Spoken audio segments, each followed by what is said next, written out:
reason we are in this position today, finally able to try and bring the justice and transparency that is far too long overdue. And thank you to the Sexual Violence Prevention Association for delivering this letter today, bringing nearly 50 organizations dedicated to ending child abuse, sexual violence, and human trafficking together to call on Congress to pass the Epstein Files Transparency Act and demand the release of the files. Because that is exactly what today is about: standing up against child abuse, sexual violence, and human trafficking. Today is an opportunity for us to send an important message here in DC, across the country, and across the world. Today is our opportunity to say, no matter who you are, no matter how rich you are, no matter how powerful you are not above the law. No amount of money, power, connections, or corruption can buy you a free pass to abuse children or sell human beings. For decades, the government and people in power have been complicit in covering up the horrific abuses of Jeffrey Epstein and Ghislaine Maxwell. Today, we will say no more. The time has come for the victims and survivors to get the justice and the transparency they are asking for and deserve. The time has come for the perpetrators to be held accountable. The time has come for the corrupt leaders who were complicit in facilitating this to be exposed. The time has come for the American people to get the transparency they have demanded. And we have to ask ourselves, if we don't get this right, if we don't release the files and bring justice to the victims and hold the perpetrators accountable, what message would that send? Today marks a new day. Today we say this will no longer stand. We are putting the rich and powerful on notice. We are saying you cannot and will not get away with exploitation and abuse. There is nothing more deeply American than the notion that everyone has equal rights under the law. And today we are reasserting our rights as Americans. I met with survivors of Jeffrey Epstein and Ghislaine Maxwell alongside members of the Democratic Women's Caucus earlier this fall. Their stories are harrowing. Their testimony is powerful. Their bravery is unmatched. We have seen the lengths the rich and powerful will go to cover up their crimes. But these women are putting everything on the line simply to ensure that we never allow this to happen to anyone else ever again. So today, every single member of the U.S. House of Representatives will go on record to say whether they will be complicit in a cover-up protecting pedophiles and the corrupt, rich, and powerful, or if they stand on the side of justice, truth, transparency, and the American people. It should not be lost, however, that the only reason we are having to take this vote is because the Trump administration is refusing to comply with a subpoena and release the files. The president and his administration are legally required to release the files to Congress and could do so today. They could have released them at any time since he was sworn in. Not only has he refused to comply with the subpoena, he and the Speaker of the House have tried to block the release of the files at every turn, going so far as to shut down the House of Representatives for more than a month. But Americans understand that this is simply not a partisan issue. This is about our very humanity. I hope to see this pass with a unanimous vote in the House today, and I expect the Senate to take it up immediately and pass it with the support of every single senator. And then the president must sign it into law and finally release the files so that the survivors can finally get the justice that they have been denied for far too long. It is truly the very least that we can do. Thank you. Thank you, that was very powerful. Please join me in welcoming Fatima Goss-Graves, President of the National Women's Law Center Action Fund. Thank you so much. And as you said, I'm Fatima Goss-Graves. I'm president of the National Women's Law Center Action Fund. And I want to begin with deep gratitude to the survivors who have given us the gift of their stories and who have persistent in the face of a lot of resistance. I also lead the National Women's Law Center's Time's Up Legal Defense Fund, which helps to support thousands of survivors of sexual harassment and violence. And in our time running that fund, we've seen a lot. Each week, we've seen survivors who have stories of powerful men using their influence to create harm and to escape accountability. And we've also seen the many ways that survivors risk everything to simply tell their story and get the justice that they deserve. Jeffrey Epstein and Ghislaine Maxwell, they were predators. They used money and connection to exploit and silence and terrorize young women for gratification of Jeffrey Epstein and his friends. But we know abusers are often enabled by individuals and enabled by networks who allow violence to occur and continue and who ensure silence and shame. 6 years after his death, survivors and the American people are still demanding answers about those who participated in covering up the rape and abuse of children. And in fact, we've seen a whole of government approach from the president to the Department of Justice to Speaker Johnson, who have all tried to use their power to prevent the truth from coming out. So it's up to all of us to ensure that none of this is swept under the rug any longer. This isn't politics, this is about justice. And anyone suggesting otherwise is ignoring the reality of what these young women endured at the hands of these men. And, you know, I have to say, as a leader in the fight for gender justice today, I would not have imagined in this time that I would be speaking with the same voice as some of the members who've joined in support of the discharge petition.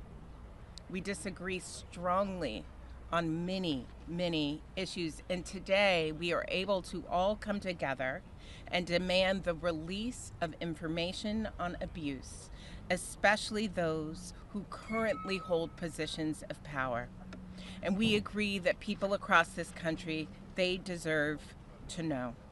Democracy and transparency are worth fighting for. Justice for survivors are worth fighting for.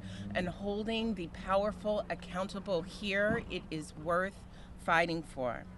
So for the survivors who so bravely came forward, our task is to ensure that nothing like this happens again. And that starts with the Epstein Files Transparency Act. It is the only way, as you have heard, to release all of the records and to ensure accountability that the survivors and that the American people have been calling for. Thank you. Thank you so much. Next up, please join me in welcoming Jenna Sherman, Campaign Director for Ultraviolet.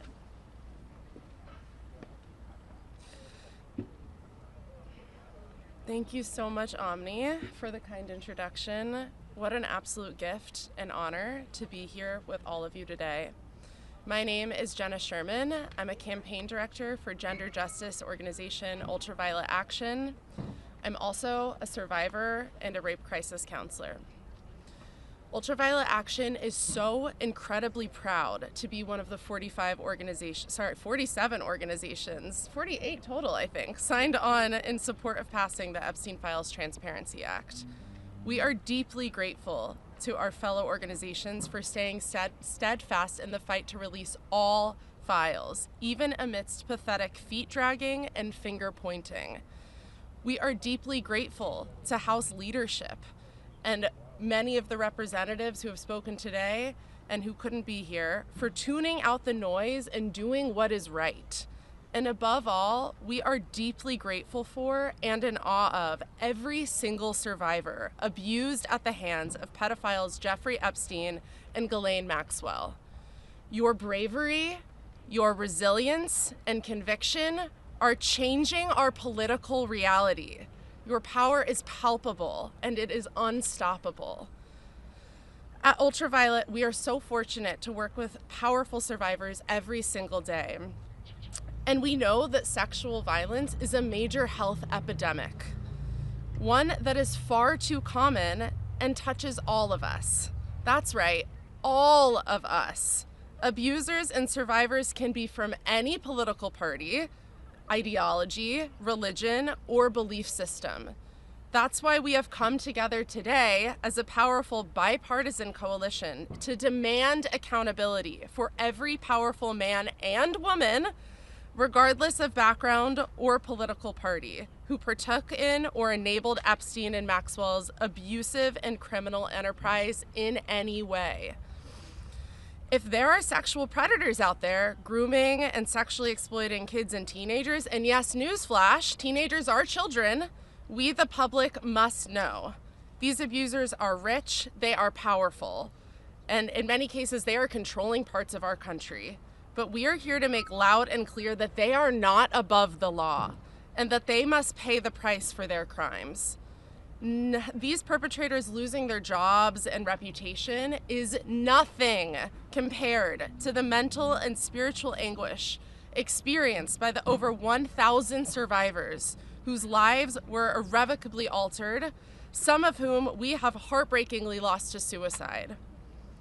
There are real, lifelong consequences, even intergenerational consequences, to experiencing sexual abuse, and especially child sexual abuse. And we are done with those consequences being used as a political football with zero accountability. The only path to truth and justice is to pass the Epstein Files Transparency Act in the House and Senate. Only then can abusers be held accountable. Only then can we get the transparency that we need and deserve. And hopefully then, survivors can begin to truly heal. Thank you so much.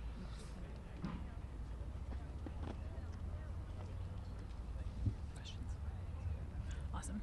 Thank you, truly.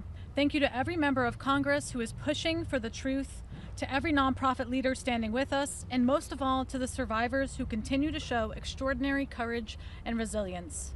You are the reason we are here. Your strength is what makes this fight possible. Thank you to the 47 organizations who joined our letter. This coalition proves that when survivors lead, the nation must follow. Let me make one final call.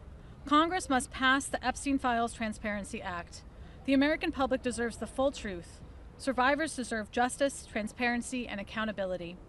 Preventing the sexual violence epidemic in our country requires addressing this egregious harm and uprooting the systems and institutions that permitted and concealed it. Our democracy depends on our willingness to confront this head on. With that, we will now take about 5 minutes of questions. Congresswoman Grijalva? Yes. You called today a milestone, not the finish line. What happens next if the DOJ doesn't follow through, if the act is passed, to get you to this finish line of transparency and accountability? You know, we're seeing, I mean, this is a demand from the nation, from people. It's not a partisan issue. So many people, regardless of political ideology, want to see what is in these files. Trump promised that on day one, when he was elected, he was going to release the information, and here we are stuck. And my concern truly is that with this, partisan sort of launching of investigation of just Democrats that are implicated, that will hold up in some way the release of the full files. And so I do think that we have to look at that for sure. Yes. Congressman, Yes. Congressman Roy Connor believes that Prince Andrew should be subpoenaed to speak before Congress. I'm just wondering if you agree with that, and whether you think that the UK government and the royal family should cooperate in ensuring that happens. I think really any way that we can get more transparency and more justice for the survivors, we need to utilize every avenue. So if Prince Andrew has information that would be beneficial to Congress, then we should utilize that avenue. Well, I mean, if the leadership that has been working on this issue much longer than I have believe that he has insightful information, then we should utilize that option. Yeah. Yes. Congresswoman, Oh, I'm sorry. Speaker Johnson today called for Leader Thune to amend the Transparency Act. He listed 5 things says inadequately it doesn't protect victims and whistleblowers enough. What's your reaction to that, and do you think this is just another delaying tactic? I believe it's another delaying tactic. I do think that the Transparency Act really covers that information and trying to protect survivors. And so, again, my concern is that there continues to be this resistance in releasing information that the public is demanding, because we want, one, survivors are demanding it. And they need to be able to move forward and begin this healing process. And every turn that this administration takes in trying to prevent the full information from getting out is just another ploy to hold on and protect, you know, pedophiles and protect people in power. Yeah. Good. It's just been revealed that Congresswoman Stacey Plaskett was actually texting with Jeffrey Epstein during a hearing. I know you're new here, welcome, but what is your response to that? And should Democrats move to censure her, saying she was texting with a convicted child sex offender? I have no information about that. I can't verify that information, and so I'd rather not speak on it. Happy to follow up on that. Yeah, thank you. All right. We're all good? Thank you. Thank Thank you you so all. much. Thank you. Thank you so much. Absolutely. Happy to. Thank you so much for all of your work on this. Yeah. Thank you for being here. I'm sorry, this was such a whirlwind. Yes, thank you. I really appreciate you guys being here. I was going to say My dad and I literally practice. It's a good one. It's a good one. You gotta be a good snapper in organizing work. Thank you. Oh, I'm sorry. Yeah. Oh, I'm sorry. Let me get it. Wait, Joe, can you go to No, you go. I'm like, I'm sorry. Thank you I so heard. much. I know you've got places to be. Here, Joe, you can go right out in front. Get in there. Yeah, this is for us. Thanks, sweetie. Can we get one behind the Epstein files? Oh yeah, you're actually so right. We should have just done that originally. Nate, is that a good angle for my chins? Thank you. Since it's for us. I hate when they come down under. I'm like, I know. Thank you so I'd much. rather more things No, just be dealing when with they're that. like, oh, is everyone's favorite angle this? I'm like, it's absolutely not that, it's actually. not. Like, it, no one looks good. It's Especially because you're often on steps and they're below you. It's like, anyway, thank you. All right. Oh my goodness. powerful. Okay. Thank you. Do you want to? Wait here. I'm taking my.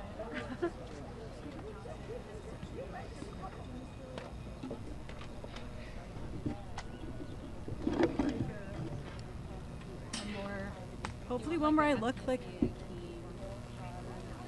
Yeah, we'll do that after. Should I look like I'm speaking, or should I just be smiling? Or not smiling? This is serious.